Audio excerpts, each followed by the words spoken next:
So I went ahead and bought myself 4 $10 scales. And this is the first time I'm corner weighing this thing. So I set up a little temporary makeshift rig, a weigh rig. So I'm at 1240, almost 1300 in the fronts, and 965 for driver rear, 881 passenger rear. So I'm a little heavy on the left hand side.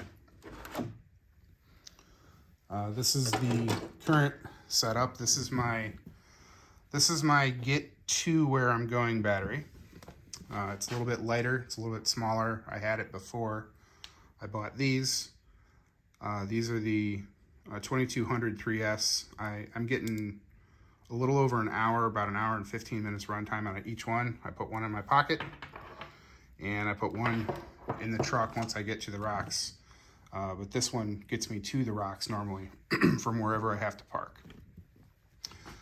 So basically it's get there, play with one, finish up whatever I'm playing with, swap the other one in, and get myself home. My electronics setup is 100% stock. I got the XL5, stock receiver in box with Traxxas, Titan 21 turn brushed. Obviously I relocated the battery. I still have my original battery tray. This is going to be a delete soon. I haven't run a full-size battery in the back in 2 months, so I think I'm ready to take it out. I thought perhaps I needed some structural support on the transmission, so I left it in.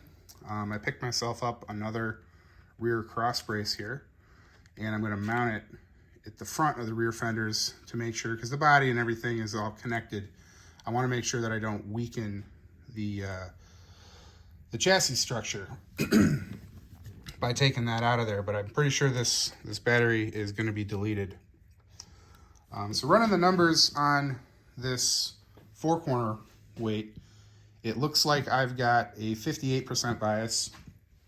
What I also did is, you got to make sure this thing's level, so I pulled out an old piece of granite that I had in the basement, shimmed it up. This temporary setup, just trying to get a sniff of where I'm at. And then I also did a elevated rear axle test.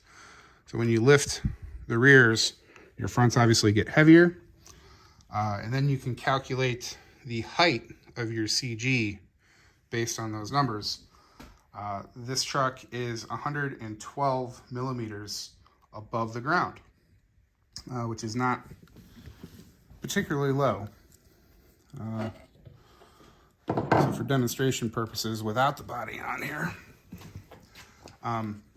basically as the truck starts to climb, if my CG is, right where that red JST is, positionally front to back, once you hit a certain point, you balance. That's kind of your theoretical, so long as your shocks haven't moved from your level to elevated position and whatnot. It just kind of gives you a rough idea. So I just wanted to talk about that for a second before I go out today. This may end up being my last run in this configuration, so I wanted to make sure that it was well documented for myself. And at that point I realized, well, I should probably just record a video in case I want to come back to it or somebody else actually cares.